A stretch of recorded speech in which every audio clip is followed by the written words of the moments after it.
ओम नमो भगवते वासुदेवाय। सभी भक्तजनों को निर्जला एकादशी की बहुत बहुत शुभकामनाएं। भगवान विष्णु और माता लक्ष्मी की कृपा आप सब पर सदैव बनी रहे। आपका जीवन धर्म, भक्ति और शांति से सदैव भरा रहे। निर्जला एकादशी के व्रत से प्राप्त पुण्य आपके समस्त पापों का नाश करे तथा जीवन में सुख, समृद्धि और मोक्ष का मार्ग आपको प्रशस्त हो। प्रिय श्रोतागणों, आज निर्जला एकादशी की कथा के साथ साथ कुछ ऐसे भक्तों की कथाएं भी हम सुनेंगे जिनके निष्काम भक्ति ने भगवान को भी अपने वश में कर लिया। कभी किसी निर्धन भगत की सूखी रोटी को भगवान ने प्रेम से स्वीकार किया, तो कभी किसी मूक ने नाम जप करके प्रभु को अपने अधीन कर लिया। ऐसे भक्तों की कहानियाँ जिनमें आंसू है, विश्वास है, त्याग है और सबसे बड़ा प्रेम है, वे हमें एकादशी की महिमा को और गहराई से समझने का अवसर देती हैं। तो आइए शुरू करते हैं उन भक्तजनों की कथाओं का जिन्होंने एकादशी को केवल शरीर का संयम नहीं बल्कि आत्मा का उत्थान बना लिया। श्री वृंदावन में एक विरक्त संत रहते थे जिनका नाम पूज्य श्री सेवादास जी महाराज था। श्री सेवादास जी महाराज ने अपने जीवन में कभी भी कोई भी वस्तु एकत्रित नहीं की थी। उनके पास बस एक लंगोटी, कमंडल और माला तथा एक शालिग्राम था। एक छोटी सी कुटिया में उन्होंने अपना एक बड़ा सा सुंदर सा संदूक रखा हुआ था। संत जी बहुत ही कम अपनी कुटिया के अंदर बैठकर भजन करते थे। वे अधिकतर अपना समय वृक्ष के नीचे ही भजन करते हुए व्यतीत करते थे। अगर कोई संत आ जाए तो कुटिया के भीतर उसका आसन लगा देते थे। एक बार वहाँ एक लुटेरा बदमाश व्यक्ति आ गया और उसकी नज़र कुटिया के भीतर रखे हुए उस सुंदर से संदूक पर पड़ी।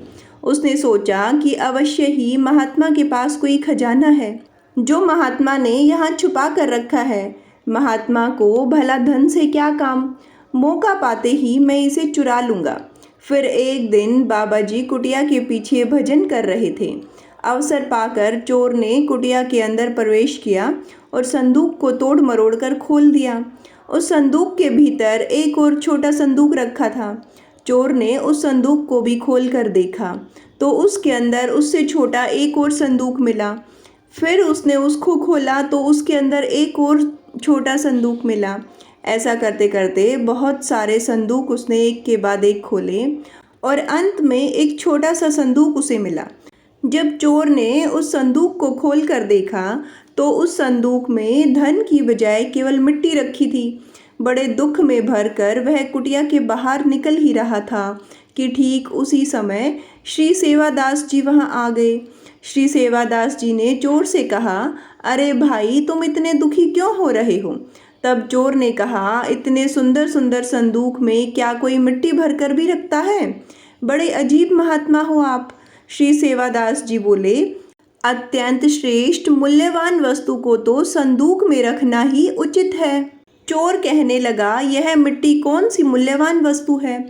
तब श्री सेवादास जी बोले, यह कोई साधारण मिट्टी नहीं है, यह तो पवित्र श्री वृंदावन की रज है और यहाँ के रज के प्रताप से अनेक संतों ने भगवान श्री कृष्ण को प्राप्त किया है। यह रज प्राप्त करने के लिए तो देवता भी ललचाते हैं। यहाँ के रज को श्री कृष्ण के चरण कमलों का स्पर्श प्राप्त है। श्री कृष्ण ने तो इस रज को अपने श्रीमुख में भी धारण किया था। चोर को बाबा की बात कुछ समझ में नहीं आई तो वह कुटिया से बाहर जाने लगा।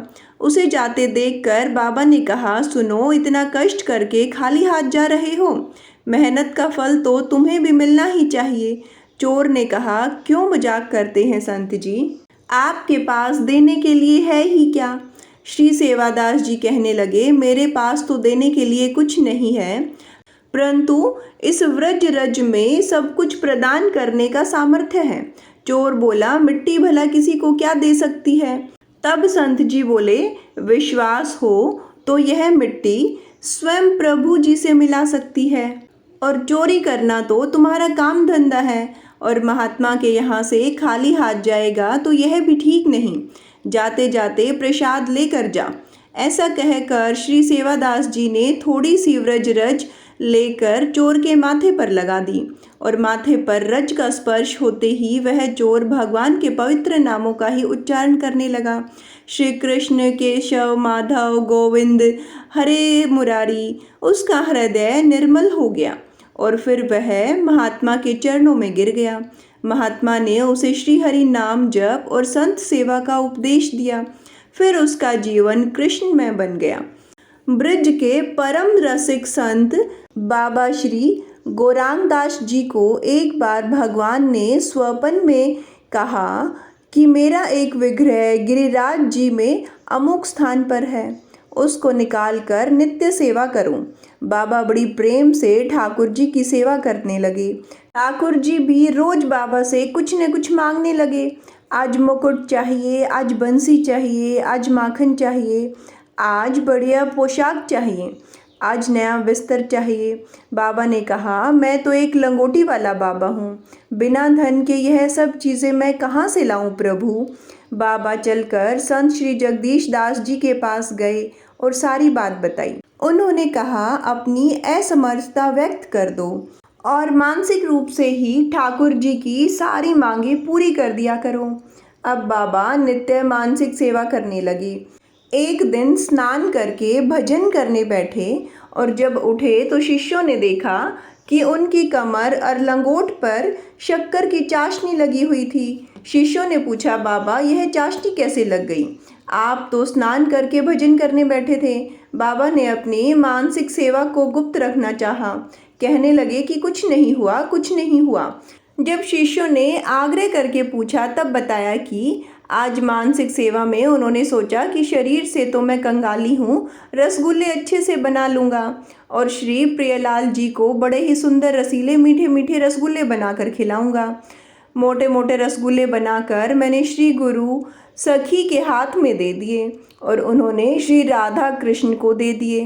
राधा रानी तो ठीक से तोड़ तोड़ कर रसगुल्ले खाने लगी, परंतु नटखट ठाकुर जी ने तो बड़ा सा रसगुल्ला एक ही बार में अपने मुख में डाल लिया और जैसे ही मुख में दबाया तो बगल से सखी रूप में मैं भी खड़ा था। ठाकुर जी के उस रसगुल्ले का रस उड़कर मेरे शरीर पर और मेरे कपड़ों पर आ लगा। प्रिय श्रोतागणों, ऐसे थे श्री भगवत निवास के संतों के श्री मुख से सुने हुए प्रसंग। आइए अभी श्रवण करते हैं निर्जला एकादशी की व्रत कथा। निर्जला एकादशी को मोक्षदायिनी एकादशी के नाम से भी जाना जाता है। एक ऐसा परम पावन व्रत जिसे करने से सभी एकादशियों का फल प्राप्त होता है। यह व्रत केवल शरीर को तपाने का नहीं बल्कि आत्मा को शुद्ध करने और मोक्ष प्राप्ति का मार्ग है। हस्तिनापुर का राज दरबार सजा हुआ था। राज सिंहासन पर विराजमान हैं श्री कृष्ण और पांडवों सहित पूरी सभा जो श्रद्धा से भरी हुई है। सभा में महाराज युधिष्ठिर नहीं बल्कि बलशाली भीमसेन कृष्ण जी से प्रसन्न कर रहे हैं। हे माधव, मेरे सभी भ्राता और माता कुंती एकादशी का व्रत पालन करते हैं, परंतु मैं अपने अत्यधिक भोजन की इच्छा के कारण यह व्रत नहीं रख पाता हूँ। मेरा मन भी व्रत करने को आतुर है। क्या कोई ऐसा उपाय है कि मैं केवल एक व्रत करूं और सारे व्रतों का फल मुझे मिल जाए? भीमसेन की यह जिज्ञासा सुनकर श्री कृष्ण मधुर मुस्कान से कहने लगे, हे भीमसेन, तुम यह प्रश्न स्वयं महर्षि वेदव्यास जी से करो, वे ही इस विषय में उत्तम मार्गदर्शन करेंगे।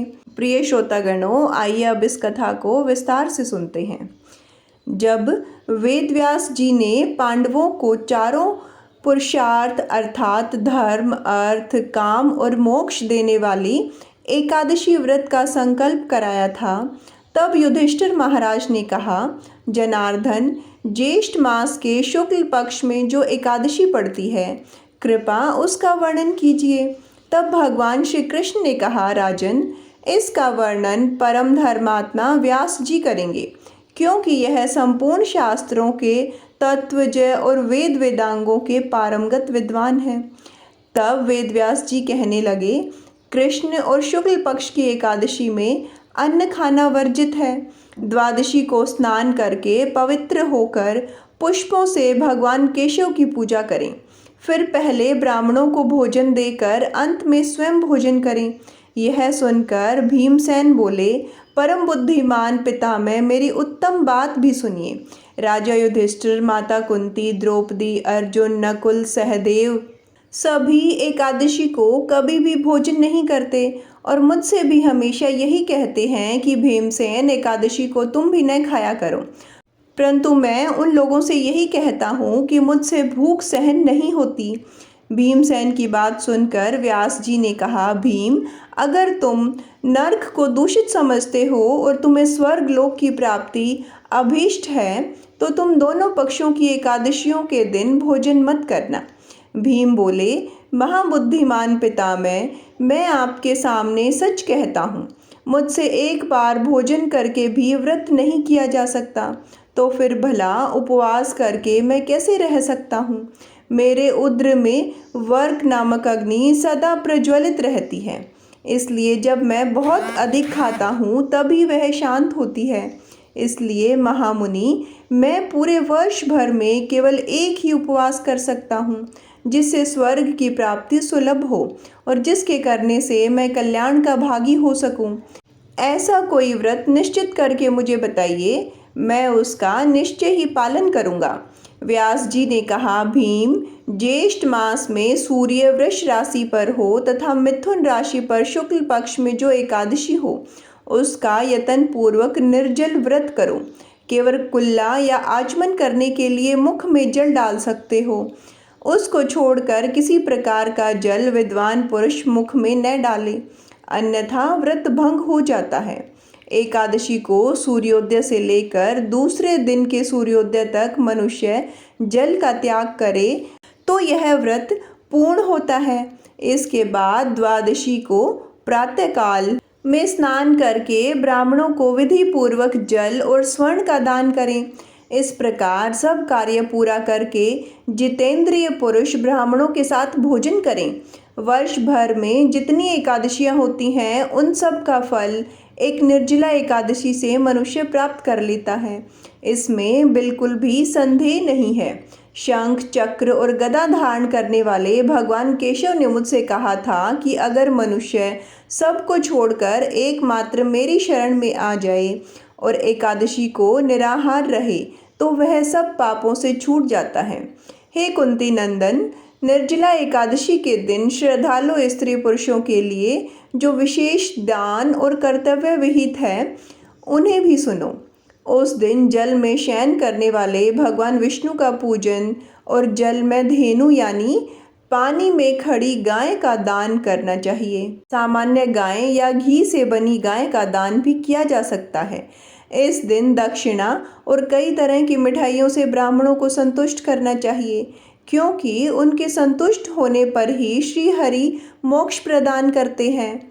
जिन्होंने श्री हरि की पूजा और रात्रि में जागरण करते हुए इस निर्जला एकादशी का व्रत किया है, उन्होंने अपने साथ ही बीती हुई 100 पीढ़ियों को और आने वाली 100 पीढ़ियों को भगवान वासुदेव के परम धाम में पहुंचा दिया है।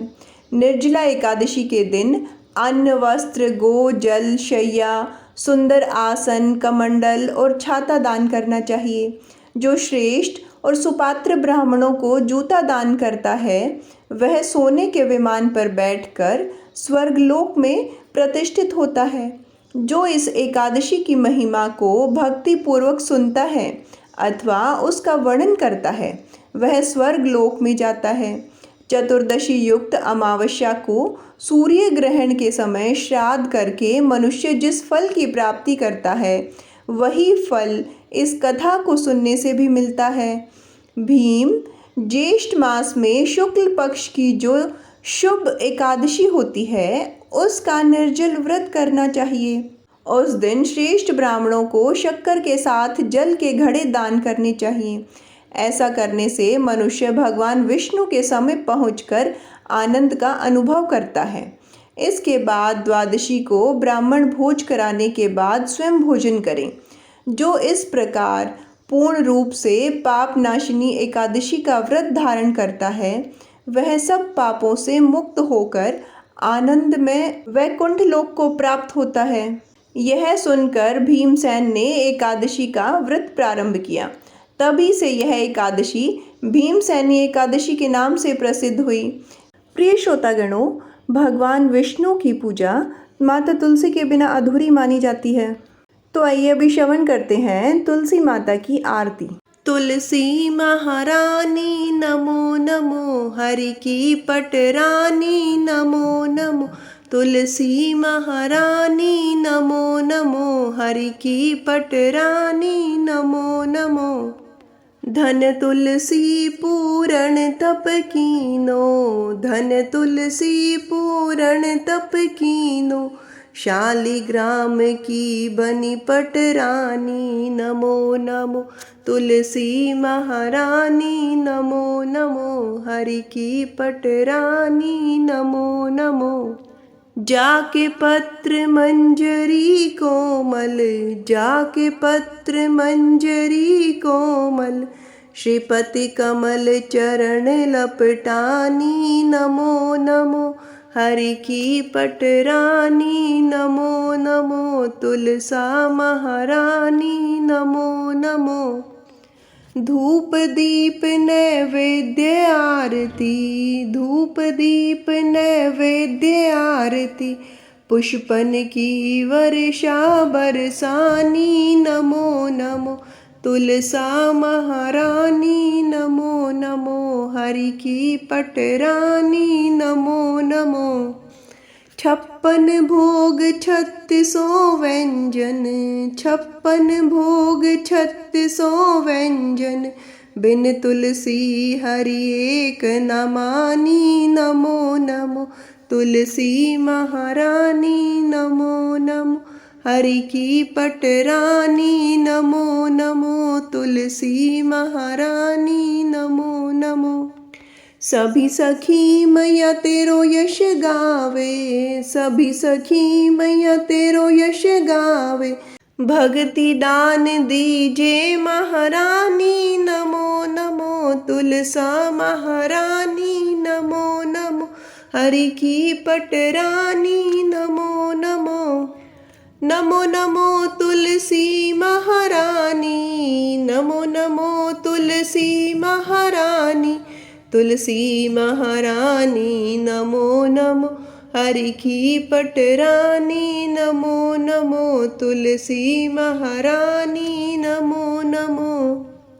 प्रेम से बोलिए तुलसी माता की जय। श्री हरि विष्णु भगवान की जय। माता लक्ष्मी की जय।